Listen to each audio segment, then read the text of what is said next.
Je dis bonjour à mon premier invité. Bonjour, oui. Bonjour. En Martinique, il y a une façon de dire bonjour? Ah, en créole, c'est bonjour. Bonjour. Oh, il suffit d'enlever le R. D'enlever le R. D'accord.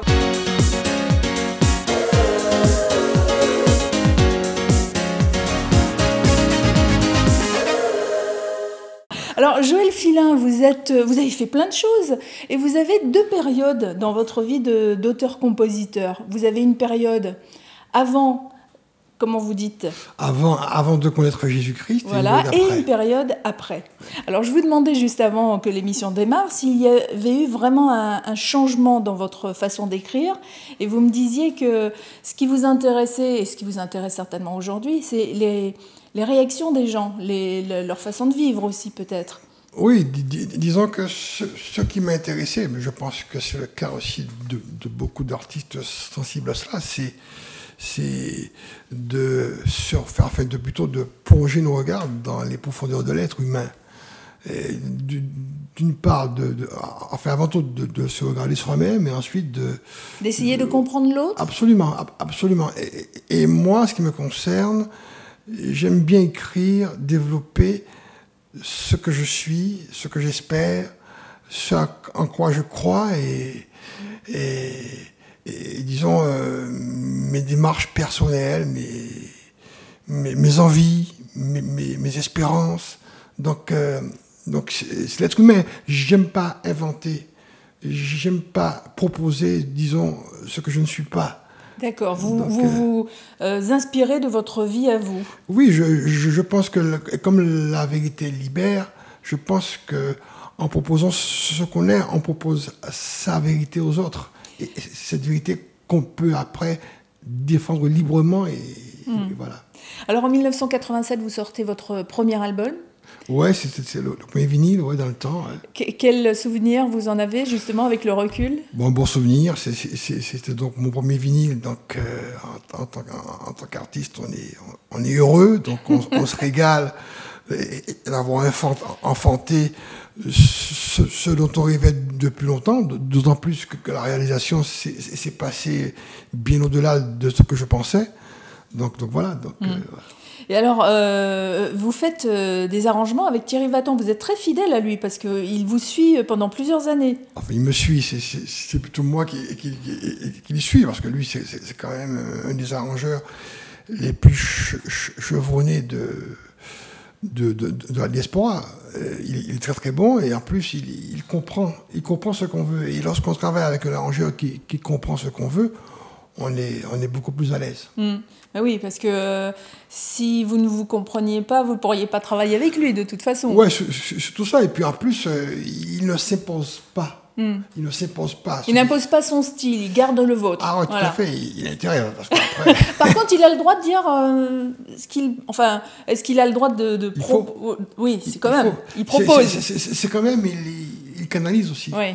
Donc, s'il ne propose pas non plus ses corrections et ses remarques, on risque de partir à la dérive. Donc, Alors, du zouk begin, du zouk jazzy, c'est ce que vous faisiez au début, on peut définir ça comme ça? Enfin, le mot jazzy est un peu flatteur. Disons qu'il y a quelques virgules au niveau des harmonies, mais oui, disons qu'en plus, comme je fais plutôt du chanté-parlé, il me faut quand même des compositions très adaptées. Donc, et qui mélange le côté caribéen avec le côté brésilien et ces petites virgules minuscules avec les harmonies plus jazzy. Alors moi, je vous propose de regarder tout de suite une vidéo. Alors, il y a deux styles différents. On va regarder deux vidéos ensemble ce matin. Ouais. Et alors, la première, c'est des enfants qu'on entend. Ah oui, j'ai travaillé avec les enfants, ouais.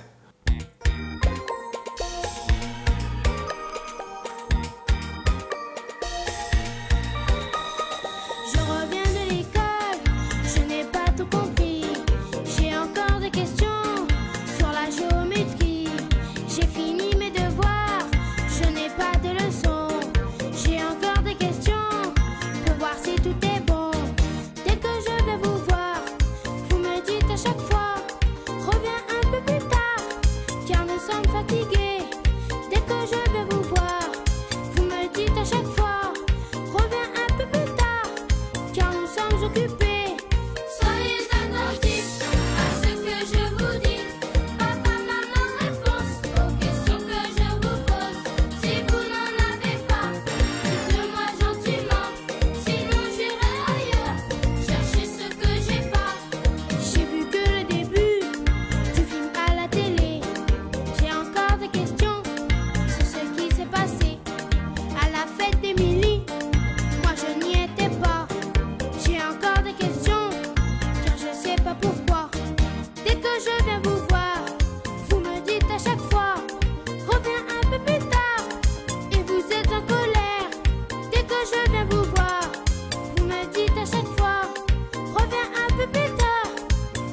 sommes occupés.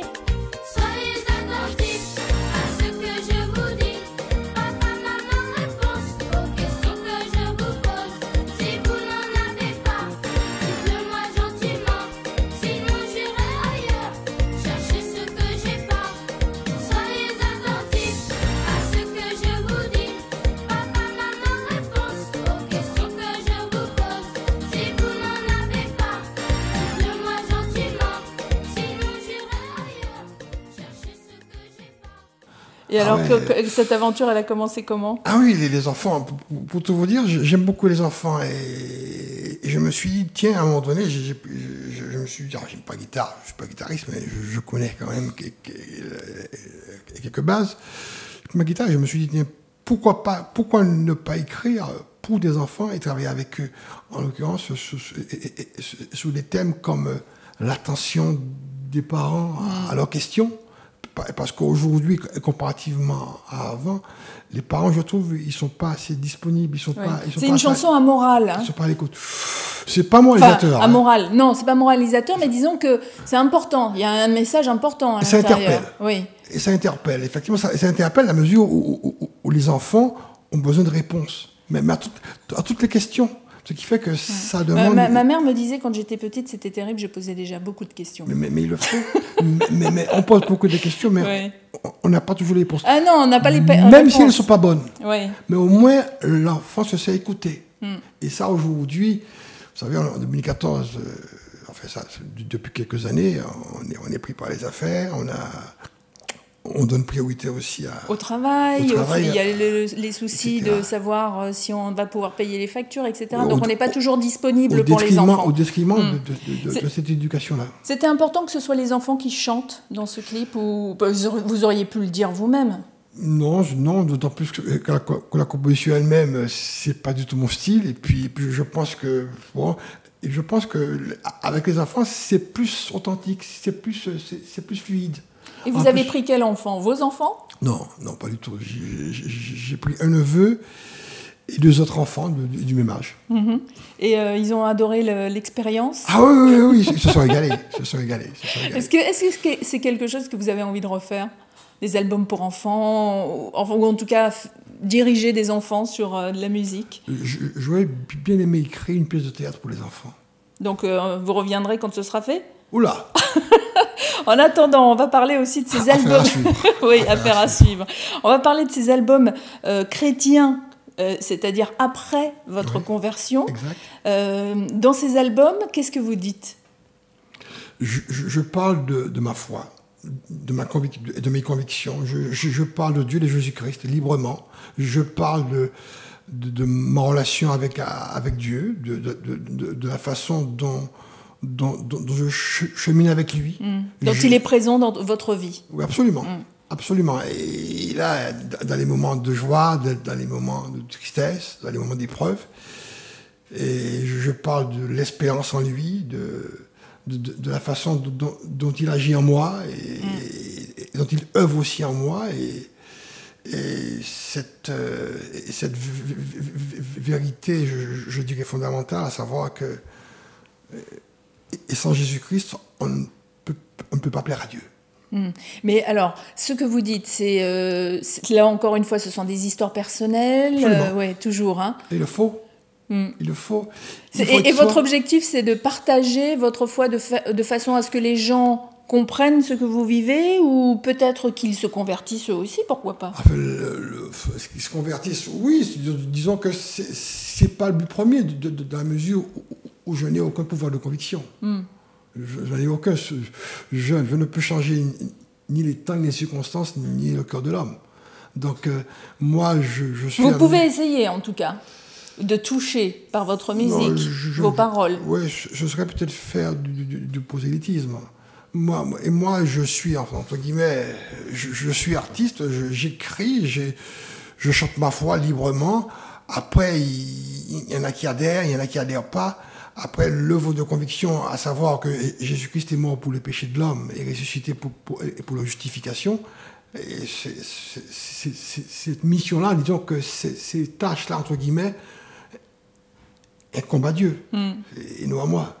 Bon, en tout cas, vous faites différents types de musique. On a parlé tout à l'heure de Little Caraïbes, cette chanson qui parle aussi un peu aux parents, hein. Ce sont les enfants qui parlent aux parents et qui disent bon, et alors, moi j'ai des choses à dire, je veux savoir des choses, je veux qu'on s'occupe aussi un peu de moi et qu'on m'entende. Et dans un clip qu'on va voir aussi, qui s'appelle Ne désespère pas, là votre discours est lequel? Et dans toutes les épreuves par lesquelles on passe, en regardant à Dieu par Jésus-Christ, on est sûr. On est sûr de trouver une réponse, une direction, un conseil, un encouragement.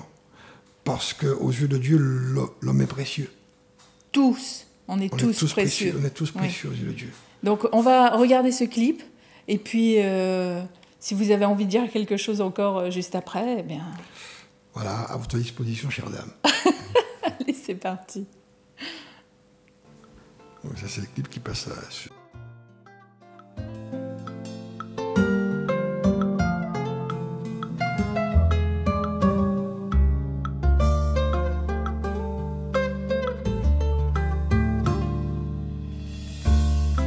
Il pleut depuis midi.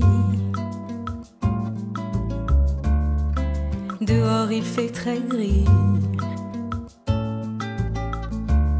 Chaque goutte joue sa note. Un air triste sans faute. T'écoutes et tu te dis que le temps vit ta vie, qu'il va bientôt cesser. Tu peux donc espérer. Chez toi y a que du noir, y a que le désespoir, mais par un petit trou, le soleil t'a offert un rayon de lumière, plus précieux qu'un bijou. Un rayon de lumière, plus précieux qu'un bijou. Rayon de soleil, l'espoir se réveille. Désespère pas, lève les yeux, là est ton Dieu. Désespère pas, car à ses yeux tu es précieux.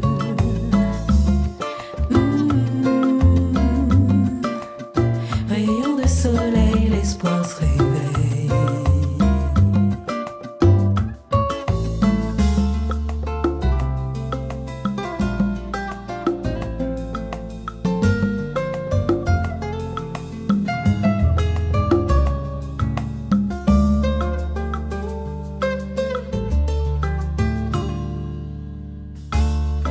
Allongé sur ton lit, droit et raide comme un mort, ça bout dans ton esprit. Dieu merci, tu t'endors. Un rêve t'emporte ailleurs, dans un très long tunnel. T'as peur, t'as tellement peur que t'ouvres grand tes ailes. Dans ce rêve y'a que du noir, y'a que le désespoir. Faut franchir les murailles, combattre l'adversaire. Jusqu'au bout faut que tu ailles, car là y'a la lumière. Jusqu'au bout faut que tu ailles, car là y'a la lumière.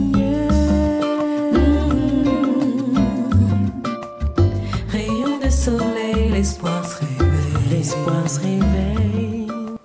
Alors présentez-nous cette chanteuse, elle a une voix merveilleuse. Oui, la chanteuse, donc c'est Nat Gordon, et elle chante plutôt du jazz. Hein. Son dernier album est très jazzy aussi, donc, joliment jazzy. Et l'interprète, c'est Maurice Bassela. Voilà. Et elle est d'origine martiniquaise comme vous? Elle est d'origine guadeloupéenne. Guadeloupéenne. Ouais, et Maurice est d'origine guyanaise. Et alors vous, comme artiste, est-ce que vous aimez vous mélanger avec d'autres cultures?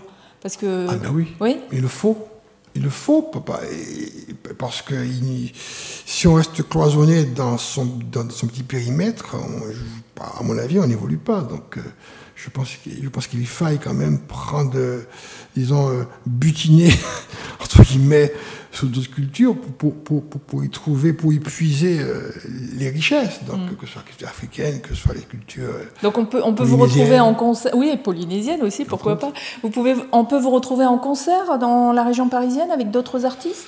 On peut me trouver absolument. Où est-ce que vous produisez habituellement? En ce moment, habituellement dans des salles de concert, mais en ce moment, depuis quelques années même, depuis peut-être combien d'années? 3 ans, je n'ai pas fait de concert. Donc, si on m'invite et que je suis dispo, c'est avec plaisir. Que je bon alors, invitez Joël Filin, voilà. L'invitation est lancée, le message est passé. Joël Filin, auteur, interprète et compositeur, donc qui fait des albums depuis 1987 et que vous pouvez retrouver sur myspace.com/Filin Joël, c'est tout simple. Vous allez même sur Google, vous mettez son nom et vous allez trouver toute sa musique. Sur Facebook aussi. Et sur Facebook aussi. Et on peut trouver vos albums où ça? Mais sur les plateformes. Sur les plateformes Amazon, Google, etc. D'accord, donc c'est facile à s'en procurer. Hein. Joël Filin avec un seul L. Hein. Avec un seul L. Pour ne pas m'envoler. Merci Joël d'être passé sur notre plateau. Donc je rappelle que vous êtes un artiste d'origine martiniquaise et que vous vivez déjà depuis quelques années en région parisienne. Et on vous souhaite une longue carrière musicale. Merci. Merci beaucoup. Très bonne journée à tous.